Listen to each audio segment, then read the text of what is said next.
Hey everybody, welcome back to another episode of the Ben Thomas Show. Thanks for coming back. We have another EXO 6 pre-order release. And that's right, it's 7 of 9, Jerry Ryan. What are my thoughts on this figure? Stick around, find out, hit the like button, smash the subscribe for me, and let's get into it.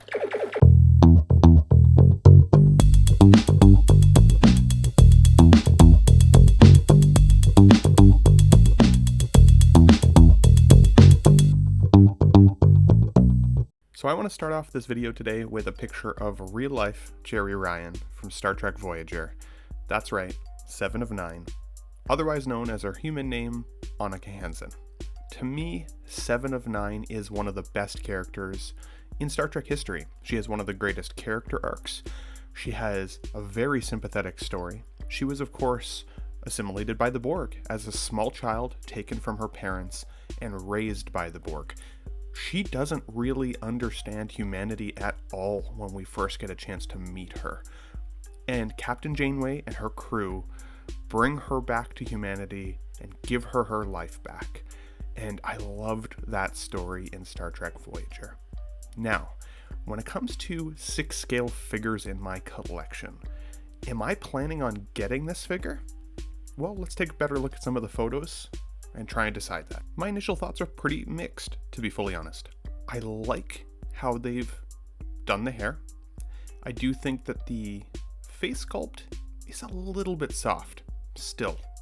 Even after, I think Nanjin said 3 years of development, it's still just slightly soft. Now, when these figures were in the price range of $180, I felt like that was a little bit more passable. The figures are starting to increase in price. 7 of 9 is now the most expensive figure that EXO 6 has actually released yet. But they've given us some reasons for why, and it doesn't have to do with the face sculpt itself. Nanjin Tem, which is the developer of EXO 6 and these figures, stated in a Facebook post recently that when they started designing 7 of 9, they recognized that 7, or Jerry Ryan, is a taller woman than Captain Catherine Janeway, for example. So they couldn't just go and use a generic body. They actually did have to find a custom body that was scaled up slightly, at least 10 millimeters taller than Captain Janeway. But that meant that this particular body and endoskeleton was actually quite expensive. Now, he says here in his post, realistically, if looking at these figures at eye level, I don't think most people would notice a difference, but if you're looking at accuracy, 8 to 10 millimeters is definitely a big deal in the 6 scale world. And he asks that reviewers like myself and critics and toy collectors out there, when evaluating this particular figure, they don't just look at 7's body as another reusable 6 scale part, but actually something that in combination with her head sculpt is designed for this character specifically. He says here that 7's body is partially seamless in the arms, essentially area, but that it's super difficult to make it seamless around her head and her neck sculpt, which is a bit of a complaint for me, but we will get there. And he goes on to state that based on the expected quantities of 7, he had to essentially put in a relatively low order initially with the metal factory that does the stainless steel endoskeleton for this character. However, he does also state here that this might be the first and last 1/6 scale 7. If we ever make another 7, the pricing will be scary, and I doubt there can be a market at that price level, so make your decision wisely. Very interesting feedback from the developer. Is it a bit of a buy or marketing tactic? Maybe. But this developer has also been extremely communicative when it comes to his figures and the design and the process. So I get the sense that maybe not, because he also recognizes that if in 6 months from now they come out with another 7 and it's in the same price window, maybe just with the silver suit, well, us 1/6 scale collectors are going to call him on his shit. But I'm also forced to give credit where credit is due. I actually think that the body here is fantastic. Jerry Ryan was a very voluptuous woman, and she was brought into Star Trek to certainly amp up the sex appeal, but also because she was just another badass character that Voyager desperately needed at the time. And I think that her inclusion in the series really made Star Trek Voyager that much more interesting, especially in how Seven connects with all of the bridge crew, including Chakotay even in later seasons as a love interest. Now, the body here is fantastic. I think that the material choices that they've used on the outfit is bang on. I love the coloration of the outfit. I think it looks really, really screen accurate. So great job there, EXO 6. The hair, like I mentioned earlier, I do like. I like the way that it's styled and shaped. It's a little bit plasticky looking. It kind of looks like it's all one color. That's just from the promo photos. Again, I'm excited to see what this does look like in hand. I do think that some of her Borg implants around her eyes look pretty well detailed. I think that the face shape they've got, I don't know if it's the paint applications that makes the sculpt a little soft or what it is exactly.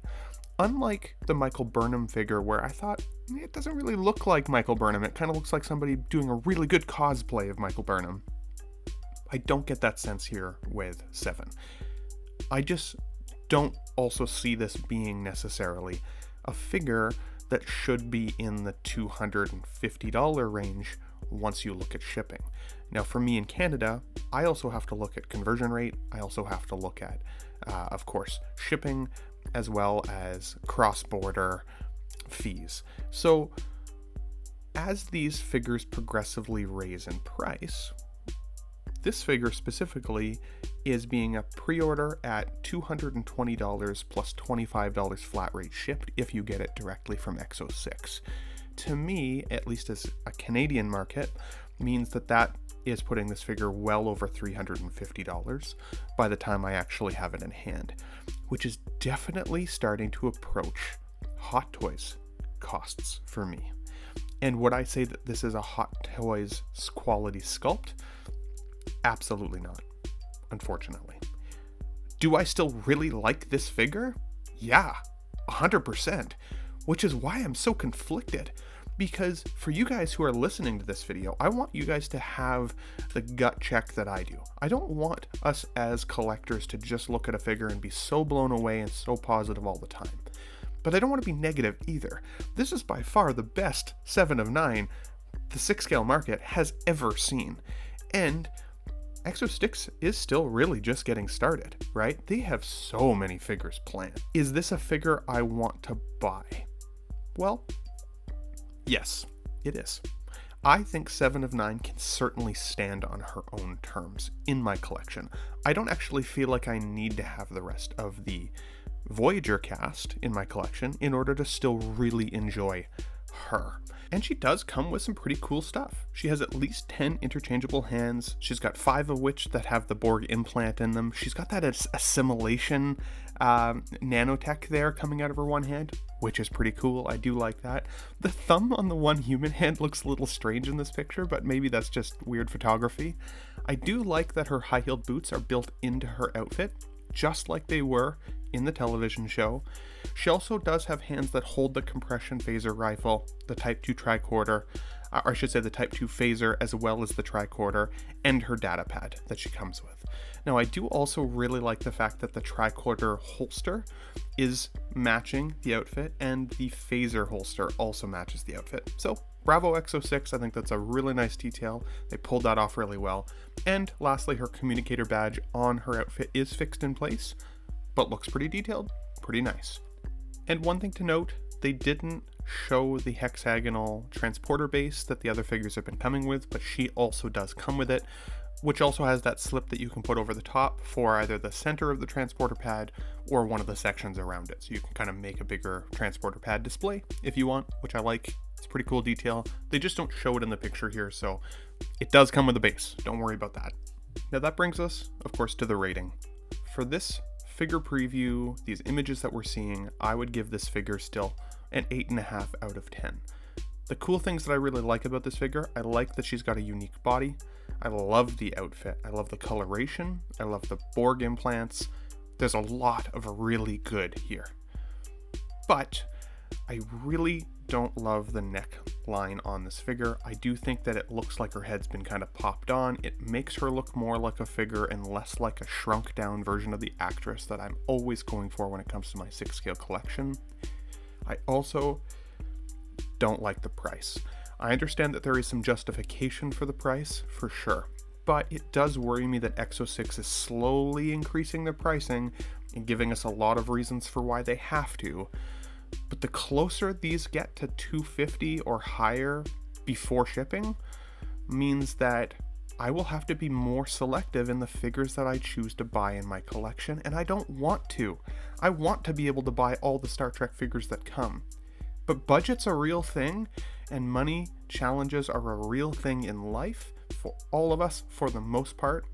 So the higher in cost these get, if the quality doesn't continue to get better with those price increases, I will no longer be able to justify buying all of them, and I'll have to stay extremely selective for what I bring into my collection. But I want to hear from you guys, especially the Star Trek fans that are out there. What are your thoughts on 7 of 9? Are you planning on picking this figure up?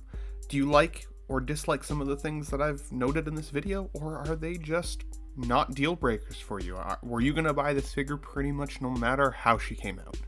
I want to hear from you guys in the comments below.